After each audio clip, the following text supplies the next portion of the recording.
আমরা সবাই ভালোবাসার স্বপ্ন দেখি, কিন্তু সেই ভালোবাসা ধরে রাখার ত্যাগে পিছিয়ে যাই। ভালোবাসা শুধু পাওয়া নয়, এটা যত্ন, মমতা আর দায়িত্বের গল্প। যে সহজে কিছু পেয়ে যায় সে ভালোবাসার গভীরতা কখনো বুঝতে পারে না।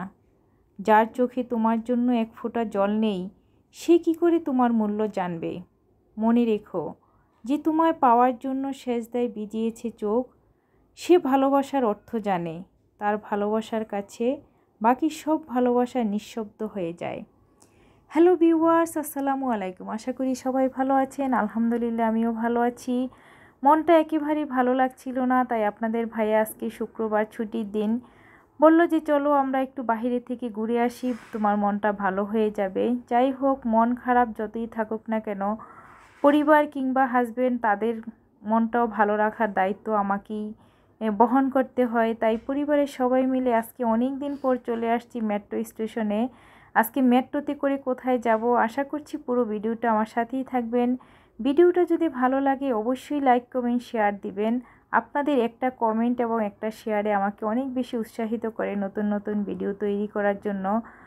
আসলে মন মানসিকতা খারাপ থাকলে যে আমাকে চুপটি মেরে টেনশন করে বসে থাকতে হবে, তাহলে আমার জীবন তো আর চলবে না। জীবন তো জীবনের নিয়মে চালিয়ে যেতে হবে।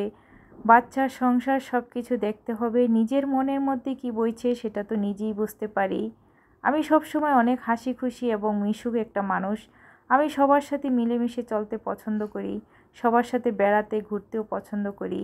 হয়তো আল্লাহ তাআলা আমাকে সেই পরিস্থিতিও তো রেখেছে, আমি আমার মতো করে এমন কিছু মানুষকে পেয়েছি যাদের সান্নিধ্যে আমি অনেক ভালো থাকতে পারি। যাই হোক, আমরা চলে আসছি মেট্রোতে করে বসুন্ধরা সিটিতে। বসুন্ধরা শপিং মলের সামনে এসে এই ঝর্ণাগুলো দেখে খুব ভালো লাগছিল, তাই সবাই মিলে এখানে দাঁড়িয়ে একটু ছবি তুলে নিলাম। আপনাদের ভাইয়া আসলে কোথাও গেলে ছবি তুলতে চায় না, কিন্তু আমার ডিমান্ড, আমার মন রক্ষার্থে সে মাঝে মাঝে একটু ছবি তুলে। দেখেন মনের কি অবস্থা, মুখের কি অবস্থা, সে ছবি তুলতে আসলে এক্সপ্রেশন দিতে পারে না। যাই হোক, সে আমার মন রক্ষা করার জন্য ছবি তুলছে। সব সময় যে একদম প্রস্তুত হয়ে ছবি তুলতে হবে এরকম নয়। আমার একটা ভাগিনা ছিল, সে বলতো যে মামি, ছবি তো মানুষ কোনো একটা মোমেন্ট, পিকচার মানে স্মৃতি হিসাবে ধরে রাখে, সেটা যাই হোক। তো আমার ময়নাও সেরকম তার বাবার মতো ছবি তুলতে চায় না, তো আমিও তাকে ধরিয়ে একটি ছবি তুলে নিলাম। এই প্লেসটা আমার কাছে সব সময় ভালো লাগে, আরও বেশি ভালো লাগছে আজকে ঝর্ণা দেখে। ঝর্ণাগুলো দেখে আসলে ভালো লাগছে, কিন্তু এত আশেপাশে এত লোকজন, আমার ময়না ছবি তুলতে চাচ্ছিলই না। যাই হোক, বাহিরের পরিবেশে আসলে নিজেকে মানিয়ে নেওয়ার একটু চেষ্টা করি, যেহেতু বাহিরে আমরা খুব কম আসি, কম চলি। কোনো শপিং মল বা এরকম পরিবেশে যাই যেখানে নিজেরা কমফোর্ট ফিল করি। যাই হোক, শপিং মলে আসছি।